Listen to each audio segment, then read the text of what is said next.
Thank you for taking the time to join us today for the Plus Group webinar series. Today's topic is 10 tips on placing medically or occupationally challenging DI cases. It will be presented to you by Joseph Corey, Executive Vice President and General Manager at Risk Insurance. Please note that all lines will be muted during this webinar. If you'd like to ask a question, please go to the question pane on your control panel and type it in. We'll answer the questions at the end of the webinar, but you can type them in anytime and we'll address them then. Please know we are recording this webinar. It will be sent to you along with the presentation in a follow-up email. You'll probably get that by tomorrow. And you can also view it at our website at www.plusgroupus.com. Okay, everyone, I'm going to now turn this over to Joseph.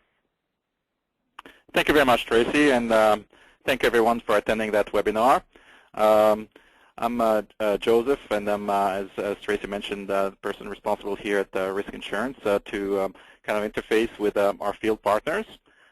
We've been a partner of the Plus Group for many, many years, and it's an absolute privilege to be here today and to kind of go over a few tips on how to place very difficult cases, whether they are medically impaired or occupational risks, for example. So let's get started. First, just a few words about I guess, who we are. We're basically, those policies are written on Fidelity Security Life paper. Fidelity Security Life Insurance Company is a focused, very niche-oriented carrier. It's a focus on very specialty markets, mostly in disability insurance as well as life, vision, dental, health, and accidental. It's a very solid and very reliable partner. It's a carrier. They're very solid financially. They actually, on an ongoing basis, are receiving accolades from the industry, and they're part of the world's top 50 top performing insurance carriers here in the U.S. From an accident and health perspective. They're also an excellent AM Best rated company, so they're very reliable, and we've been partners of them for about 25 years, so we really never had any issues basically with their ability to deliver on their promises. Risk, we're basically part of a global specialty risk management organization. Basically, we are specialists in non-standard and impaired risks. We provide mostly the underwriting front end for Fidelity for this product. We've been first to market with a non-standard disability product in the U.S., and we have a very rich and diversified history to bring to bear here to help you place those cases, and that's what we're going to basically discuss a little bit today. Mostly what we're seeing is that we're providing the services to the field partners of the brokerage network by providing agent support, commission and billing, processing, as well as obviously our main task, which is underwriting those difficult cases. We're an administrator of those plans. We're not an MGA or a BGA. We're really basically kind of part of the carrier infrastructure here to deliver those plans to the customer. Let's start by first figuring out when you should ask for risk FSL to the Plus Group. So you have cases, and obviously one of the key things is, okay, when should you basically ask the Plus Group to send you a quote from risk and FSL? And what is really a typical impaired risk situation? Obviously, they're a typical family. I mean, they don't have that printed in their foreheads. It's obviously something that you discover throughout the process of an application, and it's obviously something that happens gradually, and where you basically realize that this is a case that's going to have significant issues when you place it on the traditional markets with traditional carriers such as Principal, MetLife, Guardian, etc. And basically, it's typically somebody with a history of illness, somebody who's been maybe even declined in the past, either from for life insurance or for other types of insurance.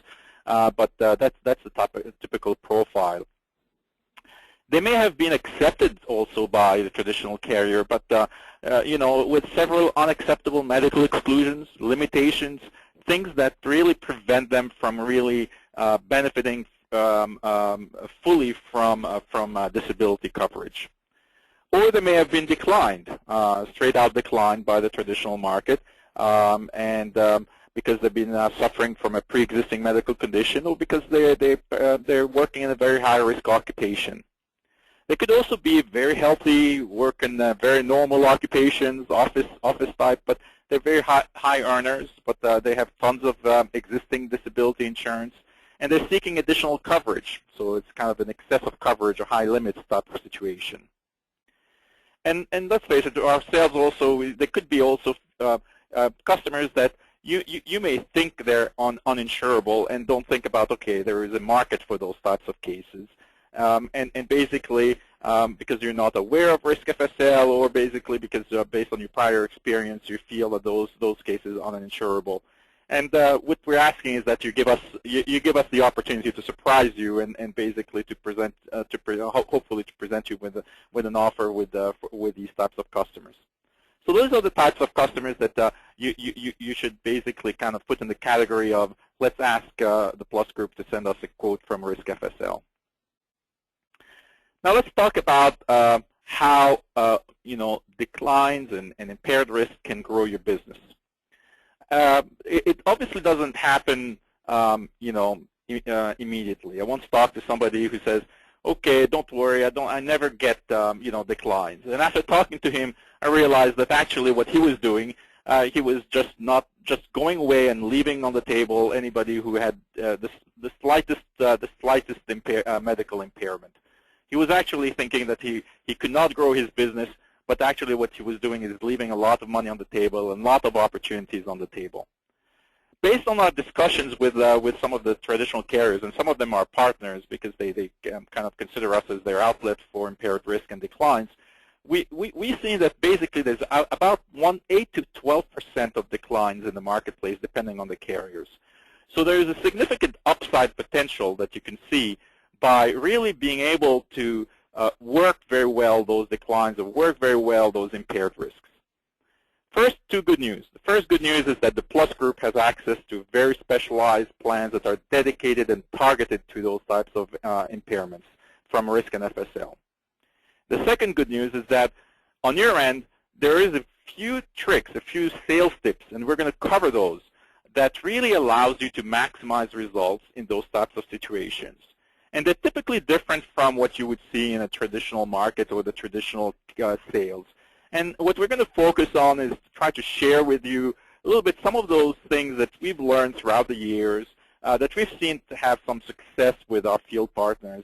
For those who have adopted those sales tips, they've seen a significant uptake, and they've seen a significant uptake in terms of take-up rates from their customers in terms of impaired risks.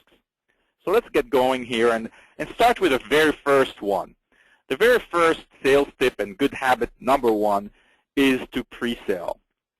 The key thing is that pre-selling works, as you know, and it positions you for success. In terms of what we do is pre-selling means to explain upfront the possibility to customers that there could be a decline or there could be significant exclusions applied to their applications. And to do that upfront in all the cases, without exception, that you feel might end up as impaired. And what we are proposing as a good habit number one is even to have upfront the risk FSL HIP authorization signed, so that the customer can see through a little bit forward, has a clear picture, forward picture of what might happen if there is a decline. And if there is a decline, you have made him sign the fact that basically he will commit and he will continue into the sales, continue the sales process, and basically start the natural continuation of the same application with a different carrier that is specialized in impaired risks. The second sales tip is once the decline or the exclusion happen or the constraints from the standard carrier happen, you need to kind of go back and sell the eye one more time. The key thing is to really continue to sell, and don't assume that you have closed that sale just because you've done it on the standard application. The normal sales cycle got disrupted by a decline, and the customer, and you have to assume that he's constantly trying to backtrack and change his mind about disability insurance. So you should sell disability insurance again and repeat the initial reasons why you do when you're in front of in the kitchen table and discussing disability insurance, have convinced each other that basically this is a good thing for the family. Now there is and put all of this in the context of the decline, because the good news is that there is now a validation of the choice that they were seeking disability coverage, because experts have basically decided that the chances of disabilities are quite high. So now the stakes are very high. They're much higher than before. So basically, you're kind of preparing the customer that basically that they have to continue to persevere in the sales and continue to try to get disability insurance. So that's a very important step here to really show the customer that the stakes are higher and to put a little bit the reasons of the initial sale in the context of the decline. The third sales tip that I want to discuss a little bit with you is what I call the silent worries of the customer. And you've all, ran into this where, you all know that the customers are not telling you everything, obviously. And they're thinking certain things, and they're convincing themselves of the things that they're thinking about. The first thing that they think about is that you have to understand that customers have a fear of rejection or an aversion to a rejection, basically. They react in funny ways when they've been declined or rejected. I mean, there's a sense here that, okay, if I'm going to apply, am I going to be declined? There's a sense of kind of, wounded pride in a sense. And some people react in a weird way. They say they're so afraid of rejection that they really start to convince themselves of, disabilities don't happen to me, not to me, so I'm not going to persevere. I'm not going to go again in that direction. I'm going to kind of backtrack here. That's what I call the Superman syndrome here. That's their inner voice that says they will never get basically decline again. And you have to address that by the fact that basically risk FSL has a very high take-up rates, up to 85%. The second, obviously, issue here is that they may have, they may think that they don't want another medical exam. They don't want to go through this embarrassing phone interviews and getting blood taking and medical exams again. And you have to basically reassure them basically that with risk FSL we do the underwriting up to $13,000 per month with only the APS, only the doctor's records. The fourth sales tip is to explain pricing. Pricing is very important because obviously the risks are higher, and you have to position that in the context of basically the medical impairments the customer has, and really kind of go back and explain in a very transparent way the pricing aspect. And we have the most balanced pricing in the market with guaranteed renewable products. Pricing has to be transparent. It must be very clear. And this is what you have to work on. It's explaining the pricing by explaining the key benefits. The key benefits, especially for someone with severe medical conditions. The first benefit is that this will be underwritten once, so that basically if your medical condition changes over time, you shouldn't be worried, Mr. Customer, because once you're underwritten and you've been approved by our underwriters, that's it. You've got coverage, even though if your medical condition deteriorates over time. The second aspect is guaranteed renewable. There's nothing we can do here to basically cancel that, and if suddenly something happens or in the medical experience. The other aspect is level premiums, so that basically the earliest you can do this, the earliest you can lock in the rates for younger people. And finally, by getting something with risk FSL, you have something that's in most cases with very limited exclusions compared to what, for example, standard carriers or other carriers might impose. So you have to put this in the context, basically, of basically the product. The pricing has to be put in the context of the product that basically the customer is getting. The second basically aspect to focus on, the pricing aspect that needs to be focused on is choice. And choice is important from a pricing perspective because you have to basically give the customer, kind of empower him to shape the pricing and show him that he can shape the pricing somehow by having choices of benefit periods, choices of elimination periods. And the customer knows his body. He knows he's the person in the best position to really, once they see all those choices, respond back to you with basically what they really think that they should focus on and try to get. So you have to inform your cost-conscious customers of that flexibility, basically. And the reason is that you want to go back to your customer with basically 3 quotes. And we saw a significant impact here when we started basically asking some of our field partners to go back and ask for 3 quotes. The first one, which would be at a 3-year benefit period, another one at a 5-year benefit period, because obviously there's a big pricing difference. And the customer and 3 years is ample time. As you know, most disabilities are last less than 3 years. And actually, even in our case, for impaired risk cases, that 3 year, less than 3 year also applies. And also the third quote is something that basically corresponds to a smaller benefit amount that corresponds to the price that they had budgeted basically for their standard application that got declined. So with this strategy, you can basically put three price points and really kind of talk about them and really convince the customer or focus the customer on the solution that best meets its needs. The other thing that needs to be happening when you explain the pricing is really, again, to put that into fighting perceptions.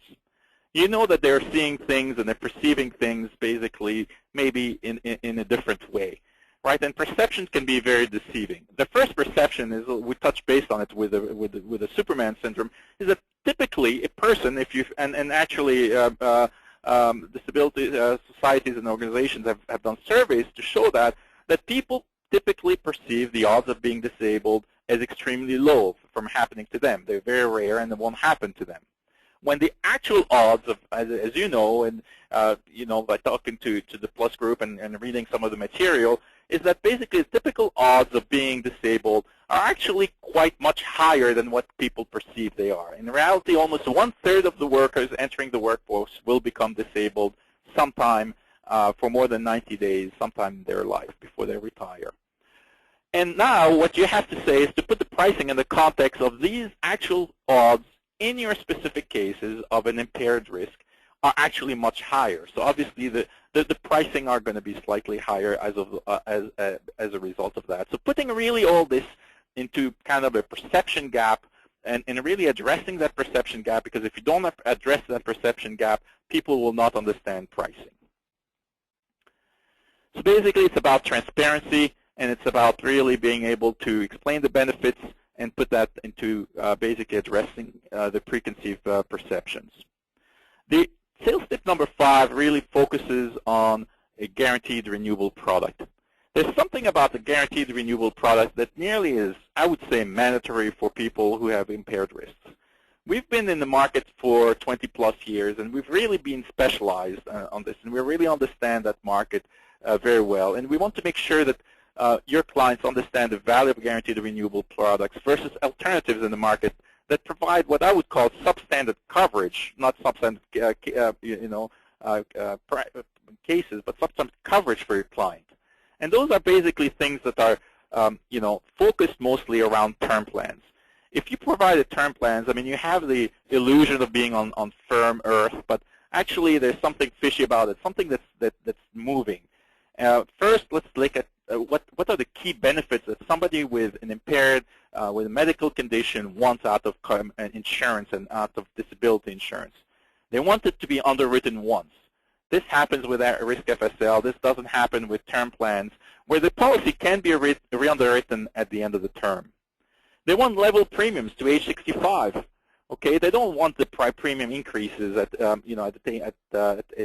age at renewals. They want something that cannot be canceled, not something that can be canceled at time of renewal.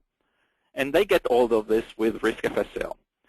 And finally, they want new exclusions. They want the fact that basically not only underwritten once, but they don't want an opportunity or a door being open here for new exclusions to be added down the road, which is something that can happen obviously with something with the term plans that have to be renewed on an ongoing basis. So these things really basically put this into perspective here, that the guaranteed renewable product from risk FSL is the most compelling solution here for people with impaired risks.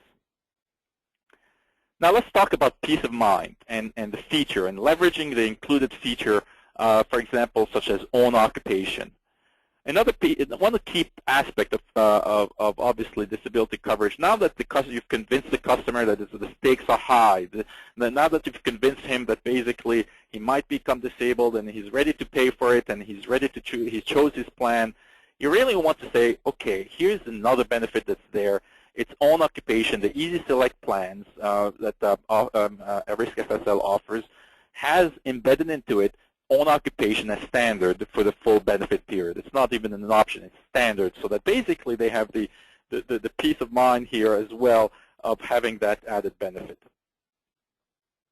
The other aspect about peace of mind is that even though our pricing, our policies are graded, meaning that the benefit amount for the first 2 policy years are reduced if somebody becomes disabled the first policy year number 1 and policy number 2. This only applies with the Easy Select plan, only applies to basically disabilities due to medical reasons, not for injuries, because obviously you cannot plan injuries. So this is something that shows that the plans are really designed in favor of the customer and are really being designed with the customer in mind. So basically the gradient, we've removed basically the grading applying to the injuries on our newest product, the Easy Select product. Sales tip number 8 is really to show the benefit amount possibilities. And that really applies to anybody basically for whom you've seen some limits of coverage applied by the standard carriers. You see sometimes the standard carriers trying to push the cases towards guaranteed standard issues with lower benefit amounts that are being applied for, or they try to impose excessive exclusions, or for example they're trying to limit the benefit amount for clients with a lot of existing disability insurance in force. But why are you limiting? Once you limit the client coverage, you're actually giving him less than what he wants. If he wants higher benefit amounts and he doesn't want those exclusions and he's willing to pay for that benefit, even if they're accepted under another carrier than Risk FSL, it behooves us to kind of go back and say, here's something that you can have with the benefit amount that you've applied for, the very high benefit amount for, without those constraints, basically. And show them the higher benefit amount because they may want it to go for it, and obviously you'll make more commissions as well. So it's kind of a win-win situation here if you have convinced the customer that this is a good thing for them and that that's what the customer wants. So with Risk FSL, you can go up to $15,000 per month regardless of occupation.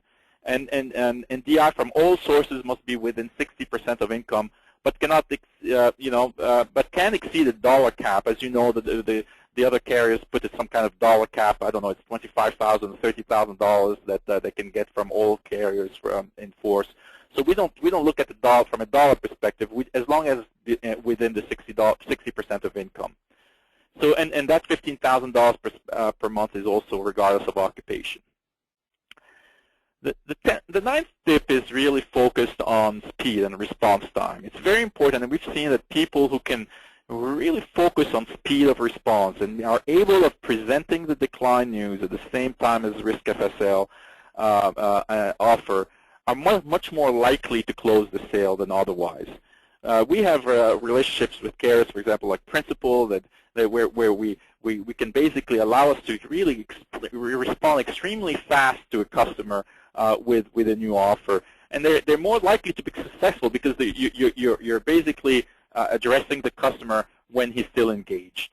And obviously, the application process and speed is something of importance to the customer because he's already gone through that application process. So you have to basically understand that he already went through 3 or 4 weeks of wait time, and you don't want to give him the impression that basically he's going to have to wait and wait again and again. So as long as he's got the doctor reports and the APS, we can move extremely fast. And really, you should, in a sense, really ask for the Risk FSL super fast 3-quote solution and prelims offer that really puts you back, basically, and especially if you sign this the HIPAA authorization up front as well, that puts you on really on the fast track for success.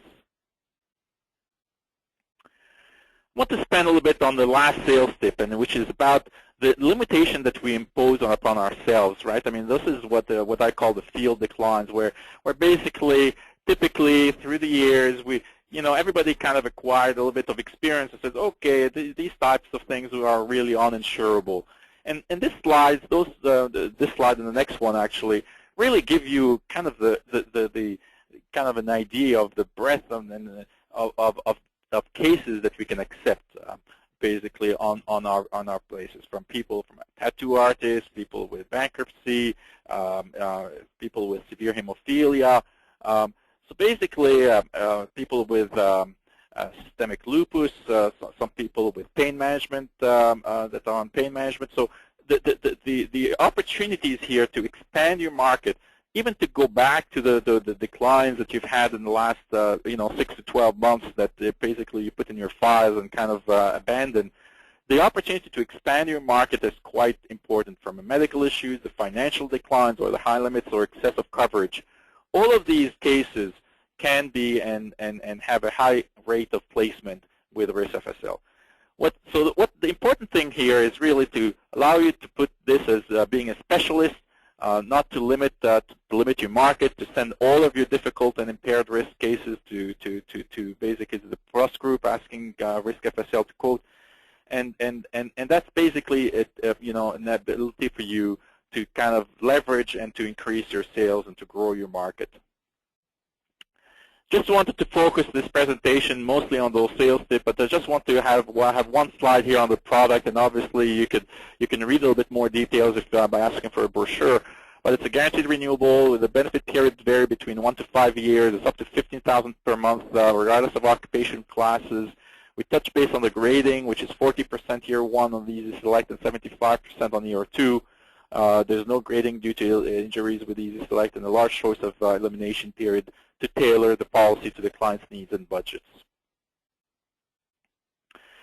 So at the end of the day, we want to be a reliable partner from you. We want to help you consider more cases with an approval rate of over 85%.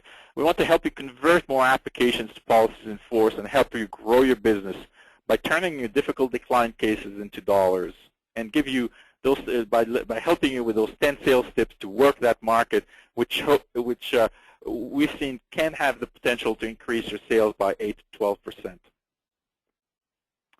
The declines can create a positive impact. If you really work that market, if you really kind of start mastering those 10 steps, you can place more applications with the applications you already have. You've already worked for them. You've already prospected for them. You already basically expended your time, your efforts in prospecting and getting these applications through the door. You can sell more with the sales you've already made. You've already made the sale. You've already convinced those customers that disability is important. Disability insurance is important. You can cross-sell and upsell, get referrals from them. You don't miss out on commissions. This is obviously money that you're leaving on the table if you don't really have within your organization, within a certain process, a certain discipline to really go after that marketplace. Most importantly, what that allows you to do is to build your reputation as impaired risk disability experts.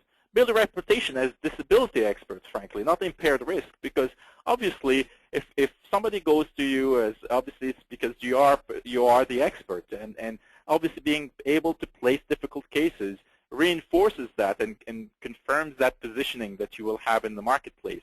And with word of mouth, you would be able to kind of continue to do that and basically have an increase in the number of customers that you will have over time. And also, finally, the referral potential. Being able to obviously place somebody that had difficulty, the decline, it gives you the right to come back and demand for a referral, to demand for that referral, because you've obviously, basically saved that customer, being able to kind of having, finding coverage for him in time of need. And cross-sell other products, such as life insurance or other products at the same time, now that the customer is obviously not only this customer getting referrals for other customers, but also cross-selling other products with the same customer.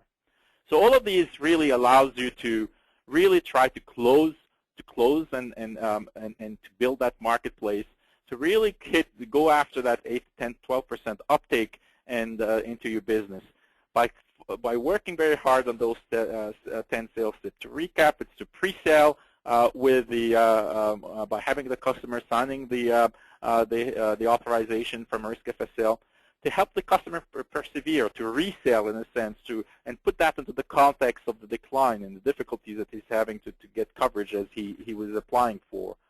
To address the client's silent worries.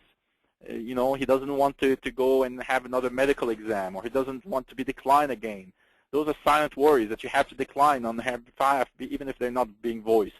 To explain pricing in a very transparent way by providing the benefits and making sure that those benefits are well understood, so that pricing is well understood, so that there's no pushback on the pricing. Because obviously if you just put the numbers in front of him without that context, without those different choices, giving the ability for the customer to shape the pricing and to really put it into the perspective of what that provides in terms of guaranteed renewable products, which is an ideal for impaired risk as opposed to term plans. To leverage included features to really show that those features, despite the fact that they're, like maybe called substandard plans or impaired plans for impaired risk, that they have very powerful features such as own occupations and no grading for disabilities due to injuries. To show the benefit amount possibilities, even if not to allow the customer to settle down from, if he was asking for $10,000, not to settle for $3,000 unless you show him first to kind of, okay, this is what a risk FSL offer would look like at $10,000. And to really go and very fast put some of these offers in front of the customer with fast response time, being able to basically close that while basically the customer is engaged. And finally, we use leveraging the aggressive underwriting that we have to really expand your market, expanding your horizon for any impaired medical cases, financial declines, or for cases that have been basically have some difficulty because of excessive coverage or high limits. So that concludes a little bit what I had to say for today, and I want to turn it over to Tracy here to discuss a little bit, maybe if you have any questions. Okay, again, if anyone has a question, please go to the question pane on your control panel and type it in. I do have one question here, Joseph. What is the participation percentage levels with tax-free groups and taxable groups? Okay, Mary, do you want to? Are you on the phone? So basically, the participation is 60% for individual, and it can go to 75% with the group plans, basically. When it's Mary, can you let me know if it's when it's the employer paid, or I think if it's the employer paid, will go up to 75%, and 75% when it's employer paid. Right. Okay. Anyone else have any questions? If so, just type them in and we'll address them. And also, if you do have questions later on, just feel free to contact your local Plus Group office, and they'll be able to take care of it. Well, at the moment, I don't see any more questions. I think, Joseph, you did a really good job. We greatly appreciate your help in risk insurance for helping us today. And thank you, everyone, for joining us. And you can check our website at www.plusgroupus.com or contact your local Plus Group office for more information. And again, this has been recorded, and you will receive an email probably by tomorrow. Oh, another question. You will get a copy of the slides. Will come to you via email. It takes usually about 24 hours. So you'll get the slides as well as a recording of everything Joseph said. So you will be receiving that. It usually takes about 24 hours to get that. If you don't get it within 24 hours, you can contact me, or again, go to the Plus Group website at www.plusgroupus.com. or contact Tracy at plusgroupus.com. But everyone that's on the call or registered for the call should receive that. So, Joseph, again, I think you did a fabulous job. We appreciate your support, and we appreciate everyone's time today. Thank you, everyone. Thank you. Have a great day, everyone. Thank you.